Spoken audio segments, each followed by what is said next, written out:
పాకిస్తాన్ భారత్తో యుద్ధానికి దిగేందుకే పహల్గాం ఉగ్రదాడికి పాల్పడినట్లు తెలుస్తోంది. ఒక దేశాన్ని, దేశ ప్రజల్ని ఏకం చేయాలి అంటే యుద్ధంని మించిన మార్గం లేదని పాకిస్తాన్ భావిస్తోంది. ముఖ్యంగా Pak army chief general Asim Munir భారత్తో చిన్నపాటి ఘర్షణను కోరుకుంటున్నారు. ఎందుకంటే ఇటీవల కాలంలో ఆసిమ్ మునీర్ తీవ్ర విమర్శలకు పాల్పడుతున్నారు.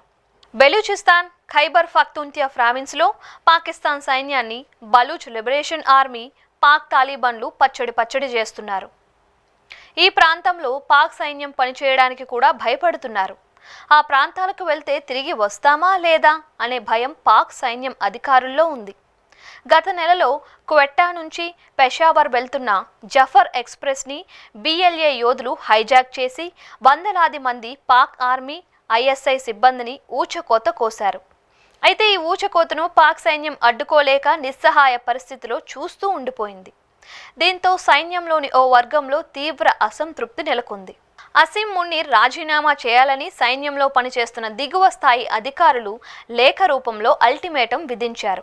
దీంతో ఇలాంటి సమయంలో ఎలాగైనా తన స్థానాన్ని కాపాడుకునేందుకు ఆసిమ్ మునీర్ ప్రయత్నాలు చేస్తున్నాడు. దీని కారణంగానే భారత్లో యుద్ధం అంటే పాక్ ప్రజలు భావోద్వేగానికి గురై ఒక్కటిగా మారుతారు అనే నీచపు ఆలోచన పాక్ సైన్యం, ఆర్మీ చీఫ్లో ఉంది. గతంలో కూడా ప్రజాగ్రహాన్ని తట్టుకోలేక వాటిని సద్దుమణిగేలా చేసేందుకు భారత్లో ఘర్షణ కొని తెచ్చుకున్నారు. పహల్గాం దాడికి ముందు ఓ కార్యక్రమంలో పాక్ ఆర్మీ చీఫ్ ఆసిమ్ మునీర్ మాట్లాడుతూ కాశ్మీర్ తమ జీవనాడి అని, కాశ్మీర్ కోసం పోరాడుతున్న వారికి సాయం చేస్తామని చెప్పాడు.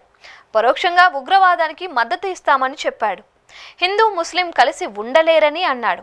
అంటే పాకిస్తాన్లో ప్రస్తుతం ఉన్న విభజనను మతం పేరుతో ఒక్కటి చేయాలని చూస్తున్నాడు. చెప్పాలంటే కావాలని భారత్తో ఓ చిన్నపాటి యుద్ధాన్ని మునీర్ కోరుకుంటున్నాడు. రెండు అణ్వాయుధ దేశాలే కాబట్టి కొద్ది కాలానికి అంతర్జాతీయ సమాజం జోక్యం చేసుకుని యుద్ధాన్ని నివారిస్తుందని పాక్ ఆర్మీ చీఫ్ భావిస్తున్నారు. మతం ప్రాతిపదికన ఏర్పడిన పాకిస్తాన్లో ప్రస్తుతం పరిస్థితులు దారుణంగా ఉన్నాయి. ప్రజలకు తిండి దొరకటం లేదు. కానీ ఆర్మీ బడ్జెట్, వారి జీతాలు మాత్రం పెరుగుతున్నాయి. ఈ పరిణామాల నేపథ్యంలో పాక్ ప్రజలు రగిలిపోతున్నారు. ఇప్పటికే బలూచిస్తాన్ తాము వేరుపడతామని ఉద్యమం చేస్తూ ఉంటే ఖైబర్ పఖ్తూన్ఖ్వా, సింధ్ రాష్ట్రాలు కూడా పంజాబ్ రాష్ట్రం, ఆ రాష్ట్ర ప్రజల ఆధిపత్యాన్ని సహించటం లేదు. ఇటీవల సింధు నది కాలువ ప్రాజెక్టుపై సింధ్ రాష్ట్ర ప్రజలు ఆందోళన నిర్వహిస్తున్నారు.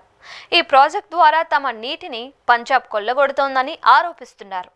నిజానికి పాకిస్తాన్లో అధికారం మొత్తం పంజాబ్ రాష్ట్రం చేతుల్లోనే ఉంది. పాక్లోని సైన్యంలో దాదాపు 90% పంజాబీలే.